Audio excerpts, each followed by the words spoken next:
This here is the easiest plant to grow on Earth, in my opinion. So we need to talk about it because it might be a good one to add to your landscape. This is Red Yucca, but it's not actually a yucca, it is a Hesperaloe, which is kind of a relative to yuccas. And it is native to the southwest United States and northern Mexico. And this plant is a real heat lover and it is extremely drought tolerant. Now, one thing that's cool about it is there are now lots of different hybrids and spin-offs of the original Red Yucca. You've got some that are more maroon in color, some are more of a watermelon pink, while you've got others that are even a bright red, which would be the brake lights Red Yucca. And there's even a yellow Red Yucca, which sounds weird, but it's technically the same species, Hesperaloe parviflora. It's just a yellow version of it. Now, one thing you need to consider with these plants is the potential size of them. Oftentimes when you find them in the nursery, they'll be quite small.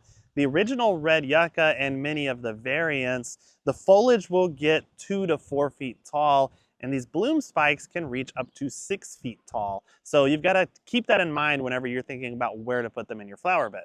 Now, if you're wanting a more compact version, the brake lights is much smaller, about half the size of its original Red Yucca counterpart. Now, the reason why I love this plant, and I say it's probably the most easy plant to grow, is that you don't have to supplementally water it unless you're in maybe an extreme drought situation.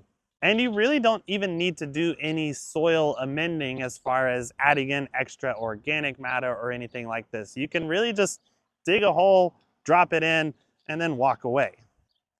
They will grow in zones 6 through 9. Some people have even gotten them to survive as cold as zone 5.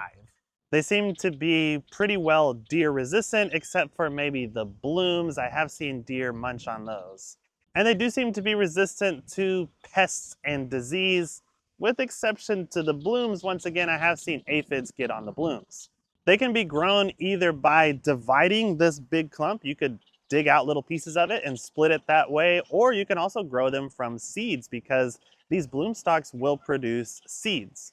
And since you don't ever have to water these, the only real maintenance that you have is you can break off or cut off last year's old bloom stalks. So oftentimes if you just pull them to the side, they'll snap right off. Now, one cautionary tale is this. There is one thing that can kill these plants, and that's too much water, or more accurately would be not enough drainage. So if you do live somewhere that does get quite a lot of rainfall, you're going to have to plant these up on a mound. That way, whenever it rains, that water will drain away quickly, and make sure they have well-draining soil. So definitely check out the Red Yucca for your next landscaping project need.